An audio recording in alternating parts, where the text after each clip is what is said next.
Hello everyone, welcome back. आज का video मैं इस टॉपिक पे बना रहा हूँ कि प्रोग्रामिंग लैंग्वेज क्या होती है। ओके, तो ये एक जनरल टॉपिक है क्योंकि ये वीडियो मुझे इसलिए बनाना पड़ा क्योंकि इस सीरीज को वो लोग भी देख रहे हैं जिनको प्रोग्रामिंग लैंग्वेज की बिल्कुल भी नॉलेज नहीं है, जिन्होंने आज से पहले कभी भी प्रोग्रामिंग नहीं किया है। गाइस, ये वीडियो उन सभी के लिए है जो ये जानना चाहते हैं कि प्रोग्रामिंग लैंग्वेज क्या होती है, हाई लेवल लैंग्वेज क्या होती है, लो लेवल लैंग्वेज क्या होती है, एरर्स क्या होते हैं, हमारे कंपाइलर वर्सेस इंटरप्रेटर क्या होते हैं। तो गाइस, अगर आप लोगों को इन सारे टर्म्स के बारे में कुछ ना कुछ नॉलेज है तो आप इस वीडियो को स्किप कर सकते हो। और अगर आप न्यू हो प्रोग्रामिंग डोमेन में और अगर आप जानना चाहते हो कि ये सारी की सारी चीजें क्या है डिटेल में, तो आप इस वीडियो को अच्छे से देखिए। हम स्टार्ट करते हैं कि प्रोग्रामिंग लैंग्वेज होती क्या है। गाइस, प्रोग्रामिंग लैंग्वेज एक वो चीज है जो कि जिसके थ्रू आप इंटरेक्ट करते हैं अपनी मशीन के साथ। वो कोई भी प्रोग्रामिंग लैंग्वेज हो सकती है। लाइक हमारी जो मशीन है या हमारा लैपटॉप है या कंप्यूटर है, वो क्या समझता है? वो बाइनरी समझता है। बाइनरी का मतलब क्या होता है? वन या जीरो। या तो आप वन बोलिए या आप जीरो बोलिए, इन दोनों के कॉम्बिनेशन से आपकी एक लैंग्वेज बनती है जो कि हमारा कंप्यूटर समझता है, जिससे कि बाइनरी लैंग्वेज कहा जाता है। ओके, बट हमें तो बाइनरी समझ नहीं आएगी, हम तो बाइनरी में कोड नहीं कर सकते ना। तो इसलिए क्या करा गया, प्रोग्रामिंग लैंग्वेज का डेवलपमेंट करा गया। अब ये जो प्रोग्रामिंग लैंग्वेज है ये ह्यूमन अंडरस्टैंडेबल होती है। ह्यूमन अंडरस्टैंडेबल का मतलब है कि वो लैंग्वेज जो कि आप लोग समझ सको। तो आप लोग ऐसी लैंग्वेज में कोड लिखते हो जो कि आपको समझ में आती है, और हमारी मशीन उस कोड को उठाकर लो लेवल में कन्वर्ट करती है, लो लेवल लैंग्वेज में, जिसको आप बाइनरी कहते हो। ओके, सो बट एक प्रोग्राम क्या है, अब ये देख लेते हैं। प्रोग्रामिंग लैंग्वेज तो हमें समझ में आ गई कि हाँ, प्रोग्रामिंग लैंग्वेज इसलिए यूज होती है कि हम और मशीन दोनों आपस में कम्युनिकेट कर सकते हैं। ओके, कि जो मैं इंस्ट्रक्शन दे रहा हूँ, ओके, वो हमारी मशीन समझ सके। But what is program? So obviously, अगर प्रोग्रामिंग लैंग्वेज क्या है, हेल्प करती है मशीन को इंस्ट्रक्ट करने के लिए, तो program is a set of instruction. एक प्रोग्राम क्या है? सेट ऑफ इंस्ट्रक्शन है। लाइक एक एग्जांपल देता हूँ कि आपने अपने फ्रेंड को कुछ इंस्ट्रक्शन दिए कि आप ए से बी पॉइंट तक जाइए, फिर आपको वहां ए से बी तक जाने के लिए आपको क्या करना पड़ेगा? आपको यहाँ से निकलना पड़ेगा। रास्ते में आपको एक ट्रैफिक लाइट मिलेगी, ट्रैफिक लाइट से आपको राइट लेना है, फिर आपको एक स्टैच्यू मिलेगा, वहां से आपको लेफ्ट लेना है, आपको एक ब्रिज मिलेगा, और वहां से फिर से आपको राइट लेना है, तो आपको आपकी डेस्टिनेशन मिल जाएगी। तो आपने क्या दिया? सेट ऑफ इंस्ट्रक्शंस दिए हैं।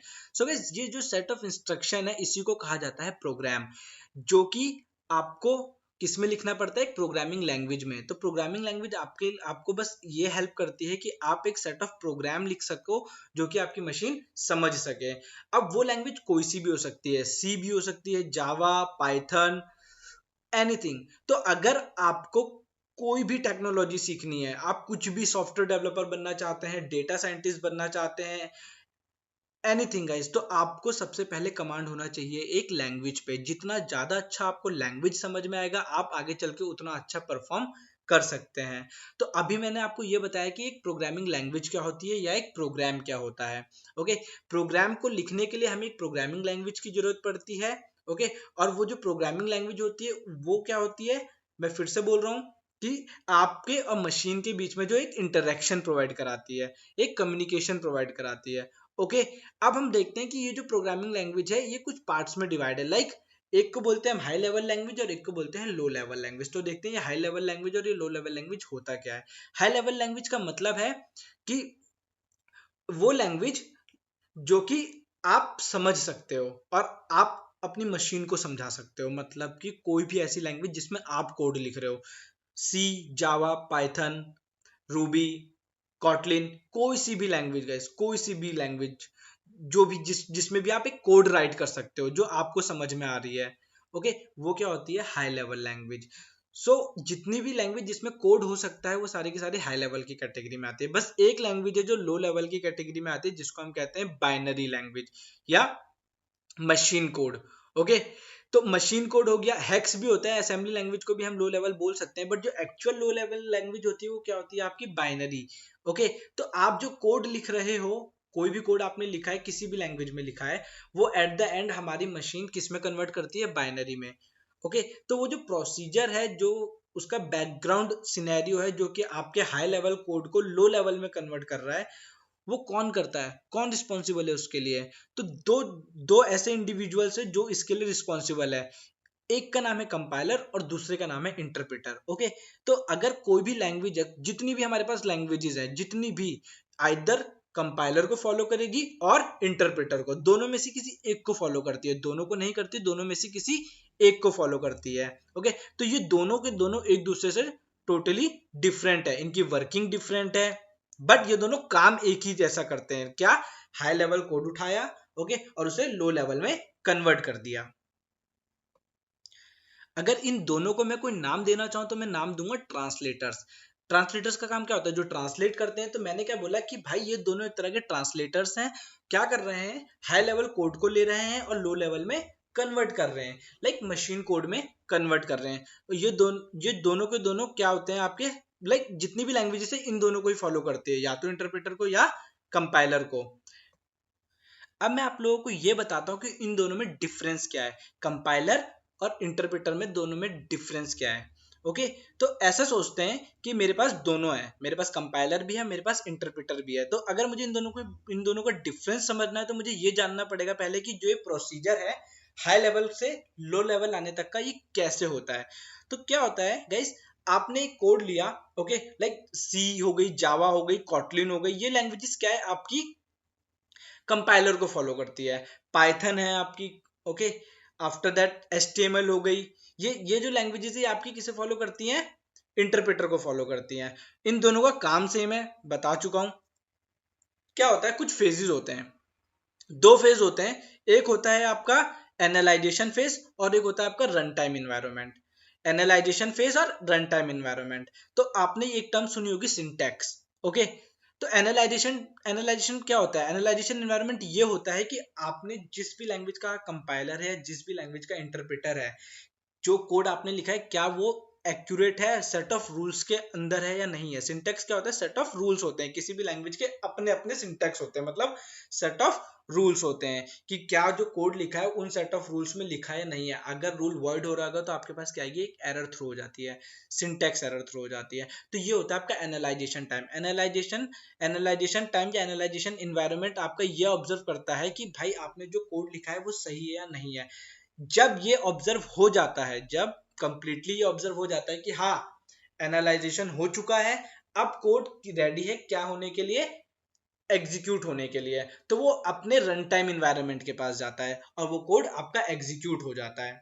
ओके, तो ये दोनों के दोनों, कंपाइलर भी यही प्रोसेस करता है और इंटरप्रेटर भी यही प्रोसेस करता है। बट जो प्रोसेस की सीक्वेंस होती है, या फिर मैं ये बोलूंगा जो प्रोसेस का वे होता है, वो अलग हो जाता है। क्या? कि जब हमारा एनालाइजेशन चल रहा होता है कोड का, तो कंपाइलर क्या करता है? अगर 200 लाइन का कोड है तो वो 200 की 200 लाइन और लाइन ऑफ कोड को एक साथ चेक करेगा। मींस 0 से स्टार्ट करेगा और 200 तक जाएगा। ओके, पूरा का पूरा कोड एक साथ ऑब्जर्व करने के बाद जितनी भी एरर्स होंगी आपको थ्रो करा देगा, अगर होगी तो। Like 200 of line of codes में उसे 5 एरर्स मिलती हैं, तो वो 5 की 5 एरर आपको एक साथ बता देगा कि लाइन नंबर इस पे आपकी ये एरर है। बट इंटरप्रेटर ऐसा नहीं करता। इंटरप्रेटर क्या करता है? लाइन बाय लाइन कोड को एग्जीक्यूट करता है। एग्जीक्यूट बोल रहा हूँ, मेरे वर्ड्स पे फोकस करो। पहले क्या करेगा? लाइन नंबर 1 देखेगा, अगर लाइन नंबर 1 में कोई एरर है तो आपको वहीं पर ही क्या थ्रो करके बता देगा कि हाँ इसमें एरर है, आगे नहीं बढ़ेगा वो। और अगर एरर नहीं है तो उसे रन करा के अगेन एनालाइजेशन टाइम के पास आएगा और एनालाइज करेगा सेकंड लाइन को। अगर सेकंड लाइन भी ठीक होगी तो उसे एग्जीक्यूट करा देगा, फिर से बैक करेगा थर्ड लाइन के एनालाइजेशन पे। तो क्या हो रहा है? 1 बाय 1 प्रोसेस चल रहा है, किसमें? इंटरप्रेटर में। पहले एक लाइन एनालाइज कर रहा है, फिर रन कर रहा है, फिर एनालाइज कर रहा है, फिर रन कर रहा है, फिर एनालाइज कर रहा है, फिर रन कर रहा है। तो स्टेप बाय स्टेप, मतलब एक बार ये एक बार ये। बट कंपाइलर क्या कर रहा था? कंपाइलर तो एक ही बार में 200 लाइन को एनालाइज कर रहा था, सारी एरर्स बता दे रहा था और आपको क्या उसे सही करनी पड़ रही थी। तो क्या हो रहा था? और जब आपका पूरा का पूरा कोड एनालाइज होकर सही हो जाएगा, लाइक आपने एक बार एनालाइज करा, 5 एरर आई, आपने सही करा, फिर एनालाइज करा उसे, फिर से उसने 0 से स्टार्ट करके 200 लाइन फिर से चेक करी सारी की सारी।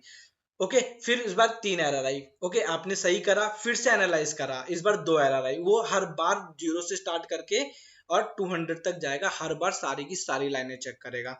तो जो कंपाइलर होता है जब तक एरर फ्री ना हो जाए तब तक अपने कोड को रन टाइम एनवायरनमेंट के पास नहीं भेजता। और इंटरप्रेटर का क्या है, सेम, जितना कोड सही है उतना तो रन हो जाएगा, और जहां पर एरर आई जिस भी लाइन में वहां पर आपका एग्जीक्यूशन भी रुक जाएगा और एनालाइजेशन भी रुक जाएगा। तो ये बेसिक डिफरेंस है जो कि आपका कंपाइलर और इंटरप्रेटर में है। ओके, और एक डिफरेंस और है, जब आपका कंपाइलर पूरे के पूरे कोड को एरर फ्री करा देगा कंपाइलर, तो वो एक इंटरमीडिएट कोड जनरेट करता है। वो इंटरमीडिएट कोड बहुत ज्यादा हेल्पफुल होता है। ओके, किसके लिए, रन टाइम के लिए। क्या होता है कि अब अगर कंपाइलर का जो रन टाइम है उसे कोई भी कोड एग्जीक्यूट कराना है तो उसके पास एक इंटरमीडिएट कोड पड़ा है जो एरर फ्री है।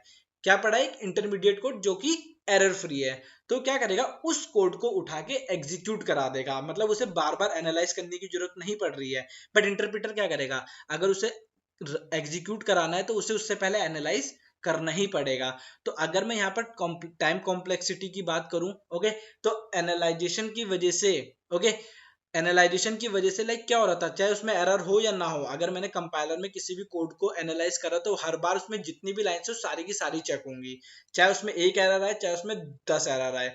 तो क्या हो रहा था, एनालाइजेशन टाइम ज्यादा है कंपाइलर का as compare to interpreter. As compare to interpreter compiler का एनालाइजेशन टाइम ज्यादा है। बट अगर मैं रन टाइम की बात करूं तो इंटरप्रेटर का रन टाइम ज्यादा होगा, किससे, कंपाइलर से। क्यों, क्योंकि जो कंपाइलर के पास एक इंटरमीडिएट कोड है जो एरर फ्री है, तो वो तुरंत तुरंत उसे एग्जीक्यूट कराएगा जितनी बार आप उसे बोलोगे। बट इंटरप्रेटर को क्या करना पड़ेगा, एनालाइज भी करना पड़ेगा और रन भी करना पड़ेगा। तो this is the basic difference. Okay, मैंने आपको दो डिफरेंस बताया, क्या कंपाइलर पूरे कोड को एक साथ एनालाइज करता है और इंटरप्रेटर लाइन बाय लाइन करता है। और जो दूसरा डिफरेंस था वो ये था, क्या, कि जो कंपाइलर है उसके पास एक इंटरमीडिएट कोड जनरेट होता है बट इंटरप्रेटर के पास नहीं होता है। तीसरा डिफरेंस क्या है, कि जो एनालाइजेशन टाइम है वो ज्यादा है कंपाइलर का और इंटरप्रेटर का कम है। और चौथा पॉइंट क्या था, कि जो कंपाइलर है उसका रन टाइम अच्छा है as compare to interpreter. Interpreter का रन टाइम ज्यादा होगा, तो अगर रन टाइम ज्यादा है तो इसका मतलब वो थोड़ा सा बेकार है एज कंपेयर टू कंपाइलर। तो this is all about your compiler and interpreter plus high level language and low level language. तो आई होप अब आप लोगों को अच्छे से समझ में आ गया होगा कि ये जो जनरल टर्म्स है क्या होती है। ओके, इसके बाद बात आती है एरर की। तो हमारी जो एरर्स होती है वो भी तीन टाइप्स की होती है। ओके, पहली होती है एनालाइजेशन टाइम एरर, दूसरी होती है रन टाइम एरर, और तीसरी होती है आपकी बग्स। ओके, या फिर आप बोलोगे लॉजिकल एरर्स। ओके, तो तीन टाइप्स की ये एरर आपको मिलती है। सिंटेक्स एरर का, एनालाइजेशन एरर का मतलब क्या होता है, सिंटेक्स एरर, क्या आपने भाई कोई स्पेलिंग गलत लिख दिया किसी कीवर्ड को, या फिर आपने फुल स्टॉप या सेमी कोलन नहीं लगाया, इस तरीके से, मतलब जो रूल है उससे आप वॉइड कर गए, तो ये तो होती है आपकी एनालाइजेशन टाइम एरर जो आपके कोड के एनालाइज करते वक्त ही आ जाती है। उसके बाद आती है आपकी run time error. Run time errors को हम एक्सेप्शन भी बोलते हैं। एक्सेप्शन का मतलब क्या है, कि आपका कोड का सिंटैक्स तो ठीक है but due to some circumstances आपका कोड एग्जीक्यूट नहीं हो रहा है। ओके, मैंने बोला कि आप अपने घर से ऑफिस के लिए निकल रहे हो और रोज 10 मिनट में पहुंच रहे हो, बट एक किसी स्पेसिफिक डेट पे आपको ऑफिस बिल्कुल करेक्ट टाइम पे पहुंचना था। तो जब आप रेगुलर 10 मिनट में पहुंचते थे तो आपने उस दिन भी डिसाइड करा कि हाँ मैं इसी शेड्यूल को फॉलो करूंगा और 10 मिनट में अपने ऑफिस पहुंच जाऊंगा। बट हुआ कुछ ऐसा कि आपको कन्विंस नहीं मिला या फिर आपका जो व्हीकल था वो खराब हो गया। तो क्या हुआ, गलती आपकी नहीं है, गलती किसकी है, एक एग्जीक्यूशन एनवायरनमेंट की। किसकी, एक एग्जीक्यूशन एनवायरनमेंट की या रन टाइम एनवायरनमेंट की। क्यों, उसने क्या करा, आपके काम को थोड़ा सा रोक दिया या चेंज कर दिया। तो इस तरीके से क्या, अगर आपका इनपुट सही होता या फिर आपकी सारी सिचुएशन सही होती तो आप तो टाइम पे पहुंच जाते ऑफिस। तो इसे कहते हैं एक्सेप्शन। ओके, आपने दो इंटीजर्स को सम करने के लिए दिया बट वहां पर तो स्पेसिफाई था कि फ्लोट का सम करना है। ओके, तो इस तरीके से मैं सिर्फ एक एग्जांपल दे रहा हूं आपको समझाने के लिए। ओके, कि आपने जो डिमांड करी है आपको वो नहीं मिल रहा है, तो आपका जो है वो इन्वायरमेंट है वो आपको एक एरर थ्रो कर रहा है, उसे कहते हैं एक्सेप्शन। मतलब कि अगर आप उसे सही इनपुट दोगे, अगर आपको व्हीकल मिल जाता तो आप तो 10 मिनट में पहुंच जाते अपने ऑफिस। तो अगर आपने उसे सही इनपुट दोगे या उसकी डिमांड के अकॉर्डिंग आप चीजें करोगे तो आपका कोड एग्जीक्यूट होगा। बट आप क्या कर रहे हो, आउट ऑफ द वे जा रहे हो, तो इस वजह से आपका वो एरर आ रहा है। इसे कहते हैं एक्सेप्शन और इसे हम हैंडल भी कर सकते हैं।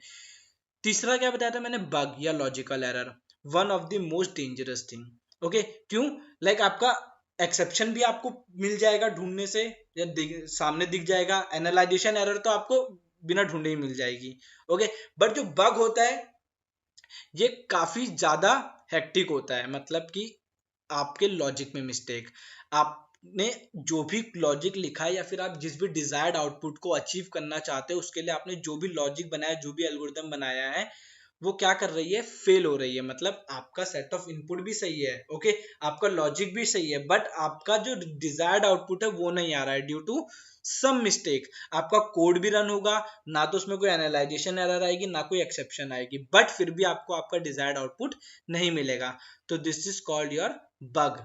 ओके, लॉजिकल एरर्स कहते हैं हम इसे। तो इस वीडियो में मैंने आपके कुछ जनरल टॉपिक्स कवर कर रहे हैं। ओके, आई होप अब आप लोगों को अच्छे से क्लियर हो गया होगा। जो कि जो यहाँ पर इंडिविजुअल्स प्रोग्रामिंग में न्यू है तो उन्हें भी ये बेसिक टर्म्स अब समझ में आने लगी होंगी कि क्या होती है।